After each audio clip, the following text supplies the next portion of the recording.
헌법재판소가 오늘 24일 한덕수 국무총리 탄핵 사건에 대한 선고를 합니다. 국내외적으로 당면한 어려운 현실 속에서 국무총리 공백 사태를 87일이나 야기시킨 것은 너무나 안타까운 일입니다. 민주당은 한 총리 탄핵 소추 핵심 사유였던 내란죄 철회를 요청하면서 이미 탄핵의 정당성을 상실했습니다. 그들이 그토록 강조했던 내란죄조차 따지지 않고 공무원의 정치적 중립 의무 위반 등만 따져 탄핵을 시키겠다는 것 자체가 어불성설이기 때문입니다. 헌법재판소는 늦었지만 지금이라도 한덕수 국무총리가 국정을 살필 수 있도록 직무에 복귀시켜야 합니다. 그리고 본안 판단에 앞서 대통령 권한대행의 탄핵 의결 정족수와 관련한 헌법재판소의 명확한 판단도 내려줄 것을 촉구합니다. 민주당은 어제까지도 최상목 대통령 권한대행에 대한 30번째 탄핵 절차를 개시하겠다고 선언했습니다.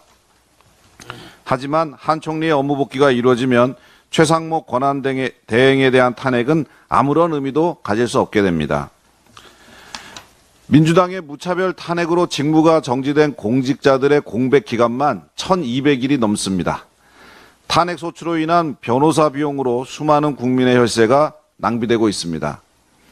한덕수 총리에 대한 9번째 탄핵 기각 결정과 함께 민주당의 무책임한 줄탄핵 시도 역시 악의 고리를 반드시 끊어내야 합니다. 옛말에 뿌린 대로 거둔다고 했습니다.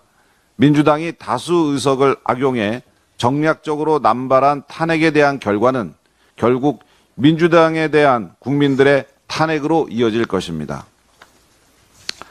어제 한 여론조사 결과 거짓말을 가장 잘하는 정치인 1위로 민주당 이재명 대표가 뽑혔다고 합니다. 42.7%라고 하는 압도적 1위입니다.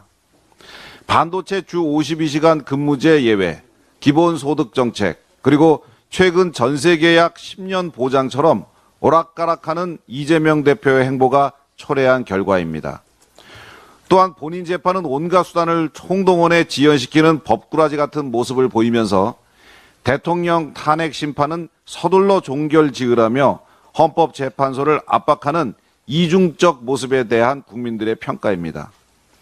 이재명 대표는 앞서 지난 6일 2030이 뽑은 위험한 정치인 1위도 차지한 바 있어 벌써 2관왕입니다.